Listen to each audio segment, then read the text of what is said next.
Hi, I'm Wade Benedict. I'm from Toronto, Canada, and I had a near-death experience in 1980, which was quite some time ago. The situation was one of myself being in danger and high emotion, which is also categorized as near-death experience. Anyways, what happened was I was a very rebellious teenager, and I got involved in drugs, and my life was going down the tubes.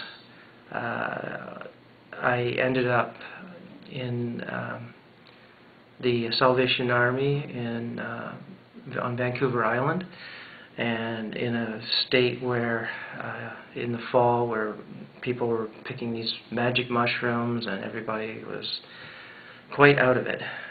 Anyways, one evening at the Salvation Army where I was staying, I hadn't done any drugs that night, but it seemed like everyone else had, and it looked like the entire place was going to have a huge fight.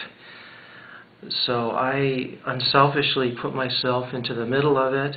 I had no concern for myself or my well-being, and I spoke with the two different groups, and I don't know how, but somehow everybody settled down and went to bed for the evening. So I ended up lying in bed.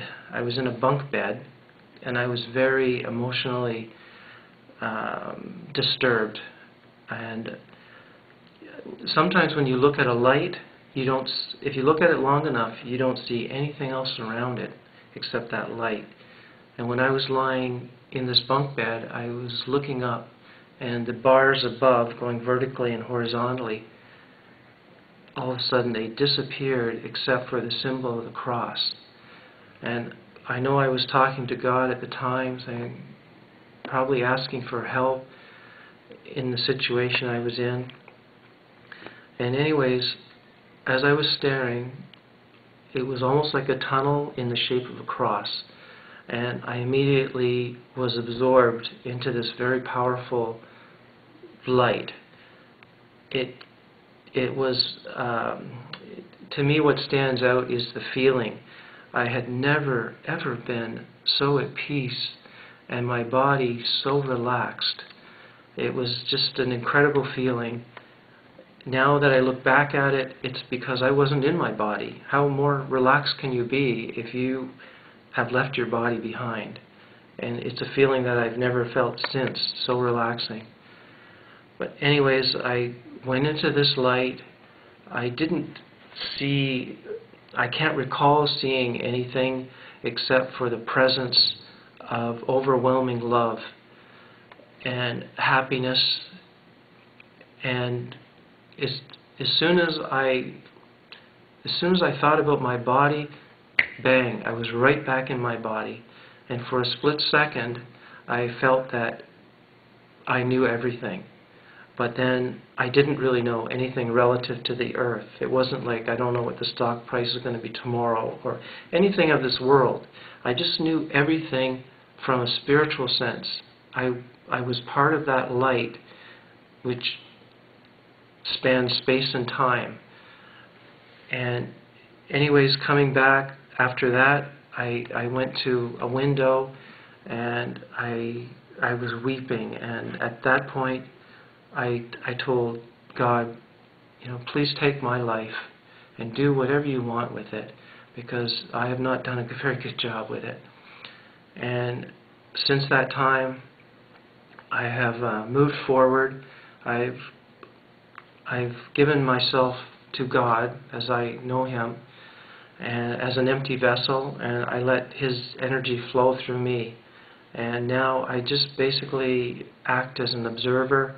I go where He leads me, and it's a wonderful journey. I've met so many beautiful souls. Many have come out to help me, and I return the favor and help them. And every day is different. It's been such a long journey and so many fascinating things. It's almost like watching a movie. You don't know what's going to happen next, but you have faith that it's going to be good.